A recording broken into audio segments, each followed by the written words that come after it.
Hi everyone, my name is Ryan Hopkins. I'm the author of 52 Weeks of Wellbeing, a No Nonsense Guide. And happiness for me, I was asked to think about this question before, is the absence of noise and activity and loads of things. It's that moment you get where it's just peace, where you can be with yourself, your thoughts, where you can hear the noise in the park, no distractions, no phones, no pings, no dings, or any other things. That for me is happiness. And that's what I'm going to get myself some of after this call. Wow. Happiness is no dings and just time by Yeah. yourself. Wow. I love that. I wish I had more of that myself. So, when did you come across that being happiness for you, Ryan? And how often do you get to practice that? It's happiness today. It's not Oh, happiness happiness always. today. I love that. Yeah. Happiness today. Oh, that's even better. Because what works for me yesterday is not what I need today. I'm a human being, right? Not human done. Do you know what I mean? So Yeah. what I need today is a bit of peace and quiet. It's been endless calls. So for that, for me, would give me the greatest gain. Whereas on other days when I've got lots of peace and quiet, then I look for the busyness. So I think it changes, but that's what I need today. It's a bit grey here in London, but you put a coat on and you're good to go. That's beautiful.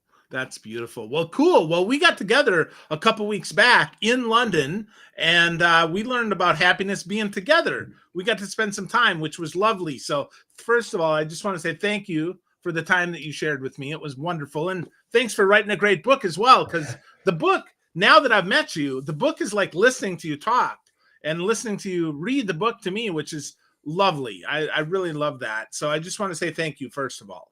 It was my pleasure. And any excuse to go around Richmond and have a pint on a Sunday, you were that perfect excuse. And to meet someone new and show you around, I was like, yeah, let's go. Awesome. That's fantastic. Well, we got to talk about the book, right? That's what we're here for. So tell me, how did you get started writing 52 Weeks of Wellbeing? Well, it started on a toilet, Phil. On the come on, on the toilet? Yes, on the toilet. Where do you do your best thinking, right? Yeah. When In you're the sitting on shower or the on the toilet? Yep. it is, right? So I was sitting there and I was thinking, well, I've learned as I put myself back together many times that well-being is no small thing, but it's made up of small things. It's the little things you do every day that make a difference. So I was thinking, what's something you do multiple times every day that you can attach positive habits to? And I'm on the toilet thinking like Archimedes, with my chin on my fist. And I was like, well, I looked it up. Apparently, we go 8 times every day. And if you don't think you do, you should count tomorrow, Phil, and you'll be absolutely I will. flabbergasted. I promise. So I counted the other day and it was more. And I was like, blimey, you're drinking too much water. Anyway, so I was like, what's some, I can do like some different kind of content here. So I started with a video, a selfie on the toilet. And I thought, I'm going to post it on socials. And I thought, I'm going to ruin my career here. Now I've got like a full ring light set up in my bathroom. It looks like an OnlyFans channel.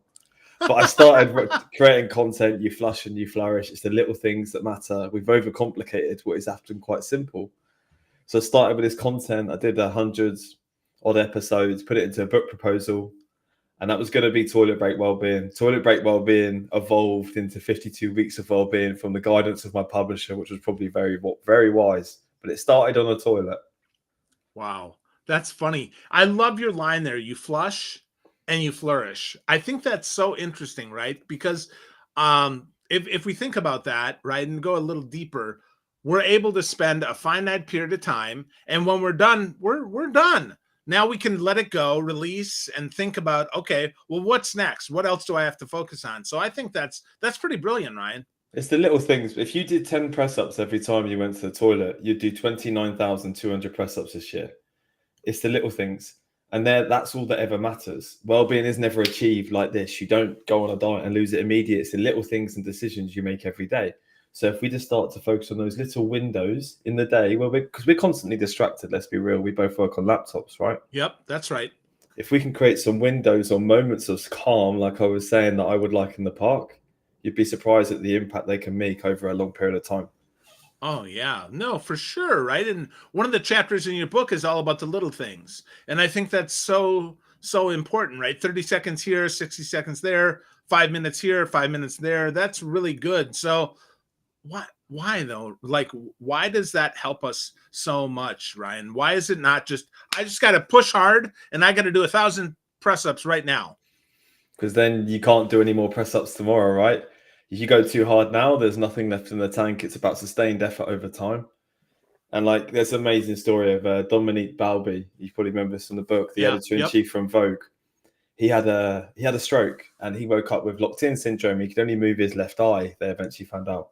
He wrote an entire book with his left eye, and it took 200,000 blinks to do. I'm not saying that that's an incredible feat of patience and achievement for someone who's had it stacked against them, right? Most of us don't have it that difficult, but we can do the little things regularly, and they add up to something monumental. If you flip it around, you can create space in little ways. If you've got 6 meetings a day and you cut each one by 5-10 minutes, you'll save 4.8 work weeks worth of effort this year. And that's a lot of time to stretch, to move, to do everything else. And in a very, very busy world, those windows are often all we get, because we can't take off for a year. You've got a family, Phil. I know if you've got your wife and you've got kids and they try and look after them, and you can't just go to the Shaolin mountains, can you, and take a year off and become a monk? No, you can't. You got to earn the bread, mate. You got to bring home the money so your wife doesn't tell you off, right? So you work hard. So there are little moments that we can make space for, and those little moments are often all we get. So for me, that's what it is to be well, and especially at work, that's what we have control of.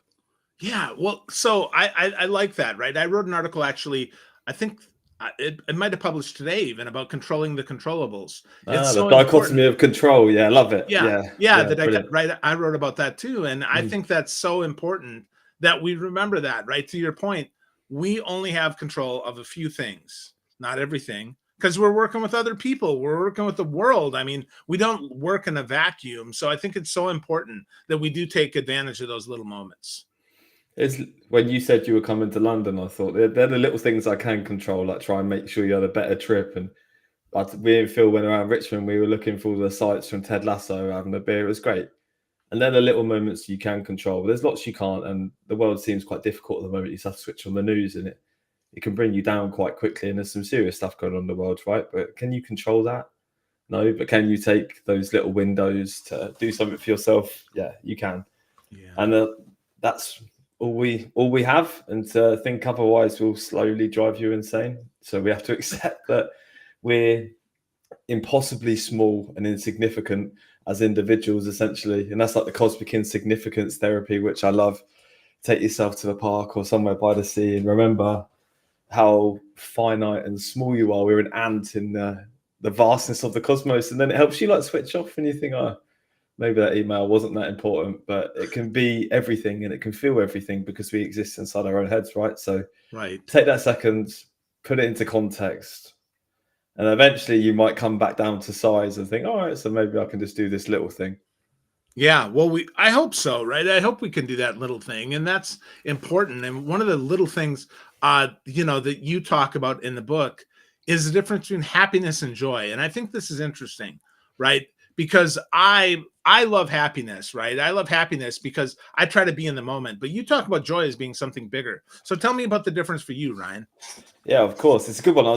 You asked me the question at the beginning. I was thinking, do I pick apart this question now? And I thought, no, don't be an idiot. Just answer what happiness is. Okay, you don't always need to be the contrarian. So for me, the difference, happiness is a feeling which is temporary, like anger or sadness. And it's often created externally, like from some ice cream. My flatmate just bought me a McFlurry before this call. So nice. So that brought me some happiness. I'm not going to lie. But so happiness is often externally created. We look for it from somewhere outside, from something else. Whereas joy is something that's intrinsic. So it's something you get from a sense of achievement, volunteering, doing something for someone else, that sense of pride, having time with a loved one. You know that feeling, that joy feeling. You know it, whatever you want to call it. And that's called eudaimonia. And there's hedonia and eudaimonia. And that's hedonic. Hedonic pleasures are external, that can create happiness, which is fleeting. Eudaimonia is internal, which is joy. And that's more self-sustaining. That lasts for longer. Happiness fluctuates, and we look to continue to build it up. Therefore, we can actually lean into sometimes some negative things. But again, it depends on your definition. You might call happiness joy, joy, happiness, whatever. If it brings you that sense and it's not like created externally and it's not going to cause you any detriment, then absolutely do it. Like I've just had an ice cream, like I talk about exercise and stuff. It's all about balance, right? If you can have a bit of joy and a bit of happiness, absolutely do it. Yeah, definitely, definitely. And I like your definition of more meaning. And I think sometimes though that gets out of our control, that meaning, because sometimes we get stuck in the we have to do this right now. And so for me, that's why I like to focus on happiness, because happiness, I believe I can control that by spending time with people that I love, right? Spending time with people that I want to spend time with. Now, is that always possible? No, but I can take advantage of those little moments, those little nuggets, if you will. So I'm just gonna give you a little bit of contrarianism back at you, buddy, I because I love it. think No, it's yeah, important, right? it's got to be done 100%. Yeah. And life can be tough, and there's pockets or things you can do to make it easier during the day because it can be painful. Yeah, why not? Like, absolutely. Yeah. They both have their place. Absolutely. Absolutely. Well, let's pick a passage from the book here. I don't know if you have the book, so I'm happy to read if you don't. But Please. so yeah, so let's see here. So what are you waiting for? Let's talk about this here. I'm not going to read the whole chapter here. Chapter 26 here. What are you waiting for? Chinese proverb: best time to plant a tree was 20 years ago. The second best time is now. It says, are you waiting for the perfect moment to start something new? Are you waiting for when the project dies down to sign up, see a therapist, start your new diet, take that leap of faith with that career change that you wanted for years? If so, you're most certainly not alone. I like that you say that. That's good. I'm a proud member of the Serial Procrastinator Club. I'd do the secret handshake with you, but I was too busy to attend the session. Most of us face this problem in our lives when we keep waiting for the perfect moment to start something new. I'll start when. But what if I told you that waiting for the right moment is just a myth? There's a lot more in that chapter, but I think it's so important to remember that right now is the right time, not tomorrow. Because I know what, for instance, let's get back to us. I mean, I found out you're in London. I found out I'm going to London. I took the shot. Hey man, you want to get together? Let's grab a pint. Let's see. And you're like, oh yeah, what do you like about London? What do you know? And I'm like, honestly, Ryan, the only thing I know is Ted Lasso. You're like, cool. Let's Done. do that, right? Let's do Exactly. that. So we took advantage of the moment that we had there, and we had an awesome time. So tell me, why do we forget that all we have is right now? Because we're constantly thinking about what's next, right? We're told we need to have more to do something else, or we're ruminating over an error that we've made potentially. You sent an email saying dead colleagues instead of dear, and we're always either reflecting on something terrible, supposedly terrible we've done, or thinking about the next thing, because we have to live our life like that, right? However, the only thing that we ever have is there's another rhyme, and I like these little poems. Like, I mean, what is it? Future is a mystery. The past, I've completely forgotten it. But essentially, it's just saying the present is all we have, and it's true. And when it comes to like putting things off and being busy and having loads to do all the time, we're always looking for what's next, the next thing. But all we ever have is now. So if you want to get something done, don't wait to get perfect. Or if you want to go to the gym, wait for the perfect routine or go for an hour. I didn't go this morning because I was a bit tired. So what I'm going to do today is I'm just going to do 20 minutes after this with you, Phil. And then I've got another call, right? So I'm just getting something done. And we often let perfection get in the way of progress, don't we? So with those little things, if we want to get after something, it's about the little things regularly. So I couldn't get to the gym this morning, but I've been shaking my knee all day, because if you do that all day, you burn about 300 calories, which is enough essentially for a McFlurry without putting on any weight. So it's not about waiting for that perfect moment. If you want to get on a diet, maybe it's just about shaking a knee or going for a walk or doing something, because over time, these things really, really add up. Yeah. Don't they? We can like think we can try and wait for the perfect moment, but there never is there? No, that's right. There's never enough. There's never a perfect enough moment if we're waiting for it. Instead, we have to pick the right now and go get it. So I think that's so true. So with that, Ryan, let's go back. You talked a little bit about the news there and how the news is often a lot of bad news. So one of the chapters in your book, you actually talk about the news and what we can do to kind of take control of the news instead of letting it control us. Let's talk about that a little bit, because I think as we get closer and closer to an election cycle here in the United States, same in the UK. Sure, same in the UK, right?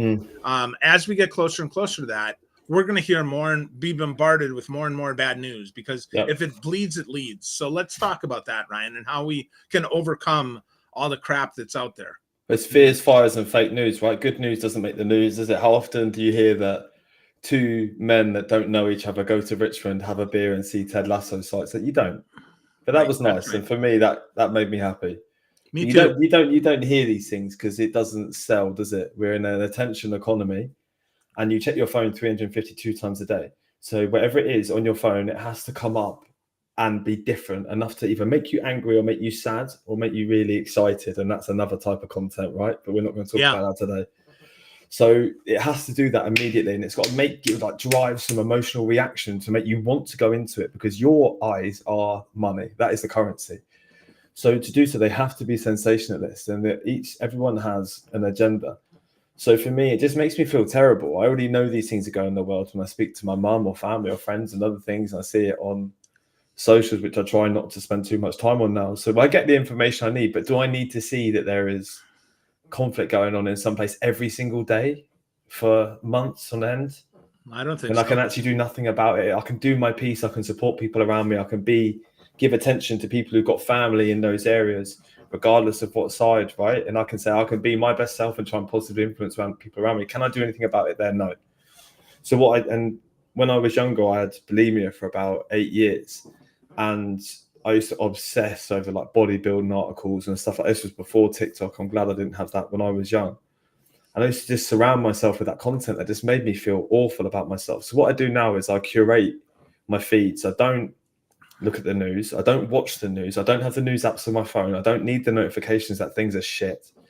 I choose and curate my feed for people like you, for good people I aspire to spend time with and look up to, and people I want to learn from. And now I've made my own news, right? So I still want to understand I'm not blind to things happening in the world, and nor do I want to put my head in the sand. Right. But I choose where I spend my attention, because you are what you consume, and that's the same with the news and everything else as well. Yeah, absolutely. We have to curate it. Now, you also talked about the nuclear option, though. We can just shut it completely off. Like, we don't even have to watch it. My wife does that. My wife is nuclear. The only news she gets is from me, and I don't share much of it with her because, frankly, to your point, it's out of her control. There's nothing she can do other than feel bad about the crap that's happening. I mean, she's probably happier as a result, right? I sure hope so. Yeah, I think so. And it's simple. It's simple. Just shut it off. And then your second piece about that is curation, right? Pick your sources. For me, I actually on my phone, I have an app that I use that works pretty well. It's called Fourth. Fourth is a good app. It's very simple, and Fourth allows me very simply just to basically read the news. There's no opinion. It's just the news, what's happening in the world. So that's helpful. And then I also like to get ground news, because ground news will give me the whole story all across the spectrum. And it'll tell me, does this lean left? Does this lean right? That's helpful. What am I doing? Yeah, and that's helpful too. But I'll tell you though, even just reading the news, often just reporting the news makes me sad. It doesn't make me happy. There's nothing I can do about it. So I need to do a better job even of curating, maybe paring down even more, so that when because I did turn off all the notifications actually. When I was in London, it's great because I didn't want to spend a lot of my data. So I made sure that as a notification would come up, I'd shut it off. As a notification would come up, I'd shut off. So because I had them all off at one point, and then new apps come and I turn them on, or I'm like, well, it's okay, I'll turn them on. But I have very few notifications on. I have WhatsApp, and I have my Facebook, and my Apple Messages, and that's really about it. That's the only thing that I notify with. Yeah, we receive about 78 notifications a day on average, and it takes 25 minutes to get into a state of focus. We check our email about 80 times a day, most of us.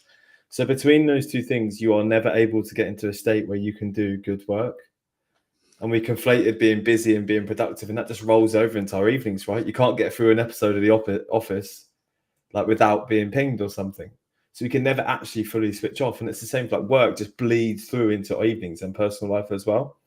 For me, that notification thing has been huge. I have no notifications on my phone now, none. WhatsApp, text, nothing. Wow. So I contact people when I choose to go back in. I still do a bit too much screen time. I'm not perfect, but I'm evolving my relationship with it, as we all do. And you got to work what works for you. And maybe you have to have it on because you got to have certain people come through, but you can configure that as well.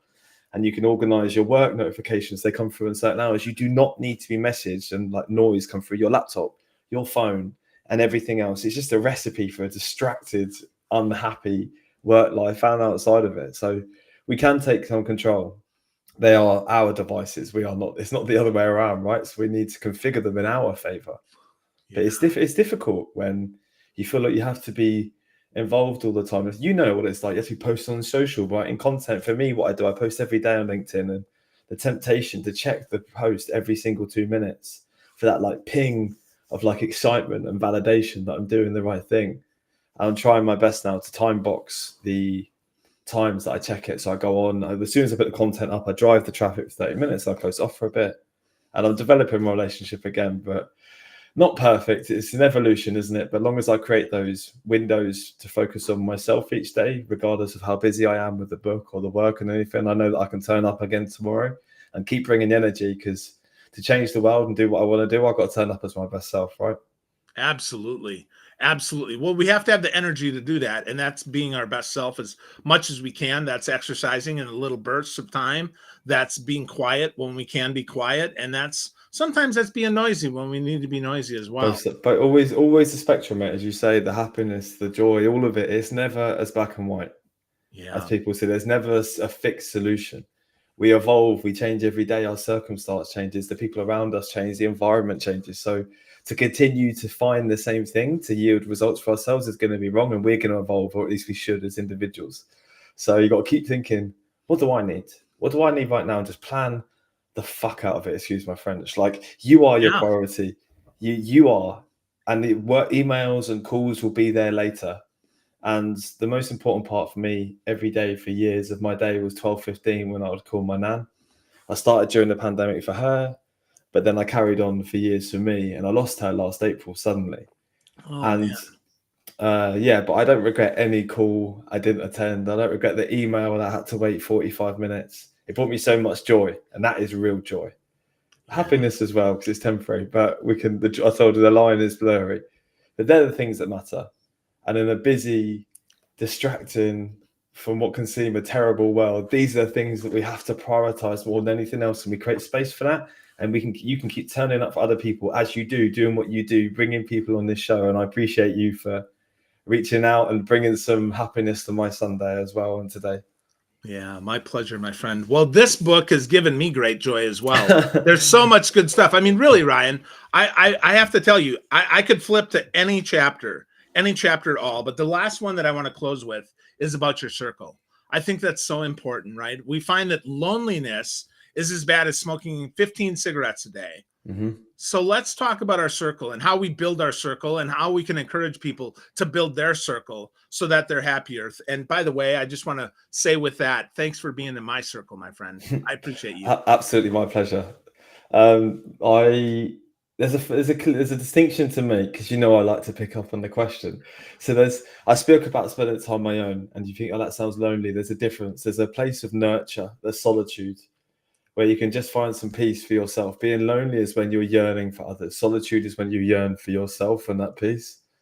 And I love that quiet now, because my days are busy and never, and it's an absolute joy that I get to do things like this, but I need that time to recharge.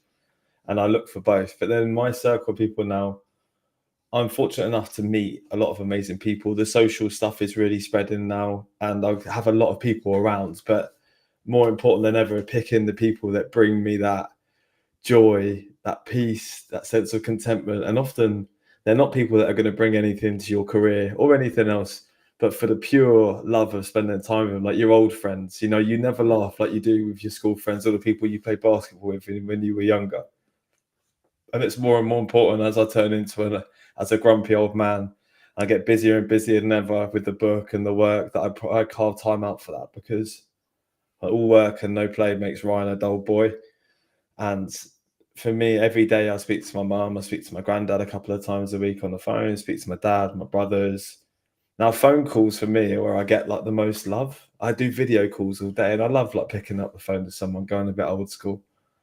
So I'm just carving that time out and protecting it, like I did time with Nan, because you never know when that last call is going to be as well.